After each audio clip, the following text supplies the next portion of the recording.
Notre école de Couloutres, dont vous voyez quelques bâtiments, un château, une ferme, un grand pigeonnier, est l'une des écoles de la congrégation des Dominicaines du Saint-Nom de Jésus de Fanjeaux.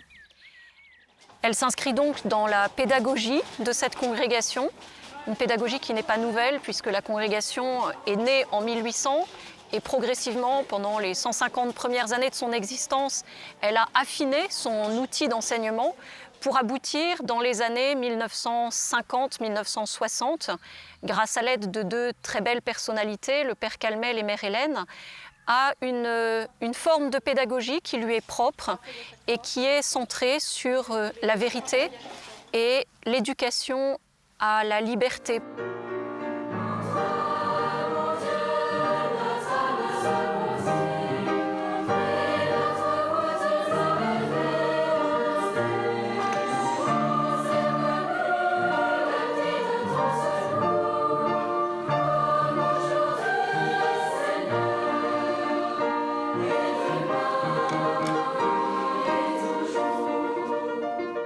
Une grenouille vit un bœuf qui lui sembla de belle taille. Elle, qui n'était pas grosse en tout qu'un œuf, en vit, s'étend et semble et se travaille pour égaler l'animal.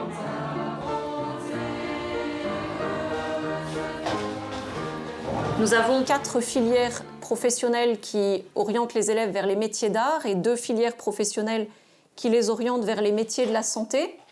Et puis nous avons donc les filières classiques, latin-grec, comme dans toutes nos maisons. Les élèves des filières plus abstraites aident les élèves des filières plus pratiques à acquérir un peu de puissance dans la réflexion, à se poser des questions. Tandis que les élèves professionnels vont apporter à nos filières générales quelque chose de leur sens artistique, de leur sensibilité plus développée, de leur intuition.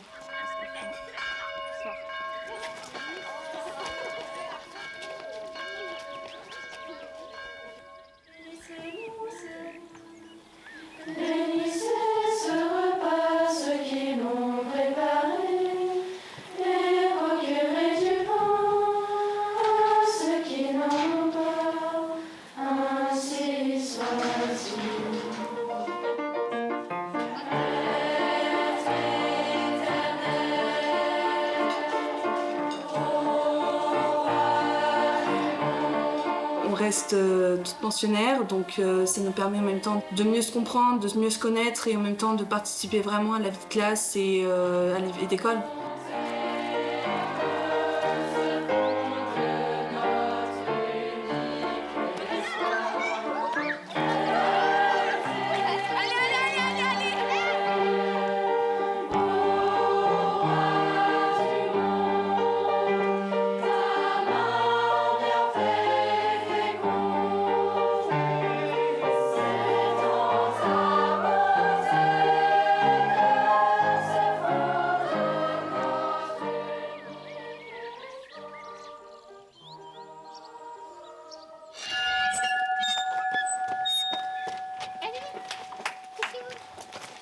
Il n'y a pas de mépris d'une filière pour l'autre. Les filières des métiers d'art ou des métiers de la santé ne sont pas considérées ici comme des filières au rabais.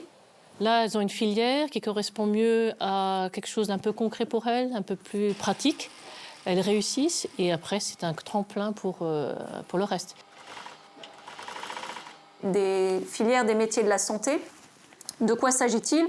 Il s'agit d'une préparation au CAP Petite Enfance, ou bien une préparation au bac technologique en sciences techniques, sanitaires et sociales. Ces 2 formations ont pour but de proposer une préparation au métier d'infirmière, d'aide-soignante, d'auxiliaire puéricultrice, tous ces métiers qui s'intéressent aux relations humaines dans le cadre de la santé finalement. Le programme ST2S est un programme scientifique qui a pour centre la biologie. Donc mathématiques, physique, chimie tournent autour de ce pôle. Mais l'homme n'est pas qu'un amas d'organes. Donc on le replace dans son intégralité, corps et âme. Et c'est plutôt que d'une recette, une formation de fond à partir des œuvres littéraires, le français, les humanités, etc. Bon, il se satisfait de son humble tâche. Et là encore, donc nous tenons à ce que nos élèves étudient cette littérature, puisque c'est l'occasion pour elles de construire leur personnalité, d'apprendre à juger, de former leur jugement, et puis surtout de discuter sur les grandes questions que tout homme porte en lui. On réfléchit sur l'amour, sur la mort, sur la souffrance, sur le sens de la vie. Nous préparons donc les élèves au diplôme du CAP Petite Enfance ou bien du CAP dans les différentes matières professionnelles, broderie d'art, couture, reliure, architecture d'intérieur. Et puis nous leur proposons, pour celles qui le souhaitent, la possibilité d'aller plus loin en présentant soit le bac professionnel, soit le brevet des métiers d'art. Chaque filière demande un certain développement des dons artistiques. Donc la formation réelle du dessin fait partie de la formation générale de chaque filière. Elles peuvent voir qu'en fait, dans un projet, on a besoin de travailler avec beaucoup de corps de métiers différents. Et là, nous avons commencé un projet où elles travaillent par équipe, de manière à utiliser leur savoir-faire, mais pour un projet commun. Donc, l'architecte d'intérieur, le relieur, la couturière, la brodeuse d'art travaillent toutes à un même projet. Un propriétaire d'hôtel leur demande de mettre au point la décoration de son hôtel. Eh bien, les brodeuses ont dû imaginer les broderies de la nappe, mais elles ont dû travailler avec les autres. Celles qui devaient faire, par exemple, le papier peint des murs. Et forcément, il faut que ça se marie, il faut que ça aille ensemble. Donc, elles doivent travailler ensemble. Nous, en broderie, nous avons réalisé un petit motif en broderie de couleur. Voilà. Après, ça a été transformé en trousse et réalisé par les élèves de couture. Quand on travaille sur ces techniques de broderie, de travailler sur des techniques anciennes, ancestrales, et de permettre de les retransmettre aux générations futures aussi.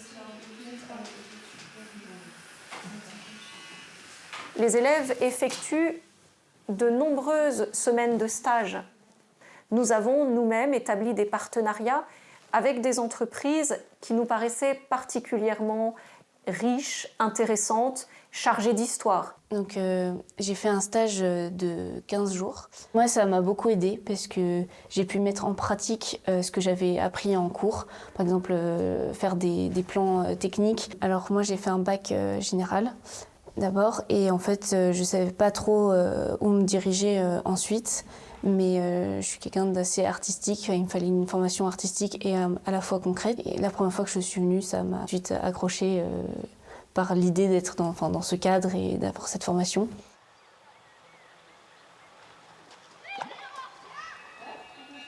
J'ai étudié cette année la reliure, je suis en CAP. C'est une formation professionnelle, donc on passe le CAP au bout d'un an. Et en plus, ce qui est intéressant, c'est qu'on peut continuer aussi après en brevet des métiers d'art, si on veut approfondir. On a la possibilité de le faire aussi ici. Et dans le cadre d'une reconversion, c'est quelque chose qui n'est pas évident à faire, on va dire, dans des écoles plus classiques. Alors qu'ici, en fait, c'est complètement possible. J'aimerais ouvrir mon propre atelier, me mettre à mon compte, voilà, et faire de la reliure, voilà, en tant qu'indépendante, créer mon entreprise. Et donc c'est vrai que c'est une grande chance en fait que j'ai pu intégrer cette école, même en étant plus âgée. C'est très ouvert, il y a plein de profils différents. Avec des petits effectifs, on a presque des cours particuliers. Donc on s'adapte à leurs difficultés, elles posent plus volontiers des questions, elles sont moins gênées par des grandes classes de peut-être 30 élèves.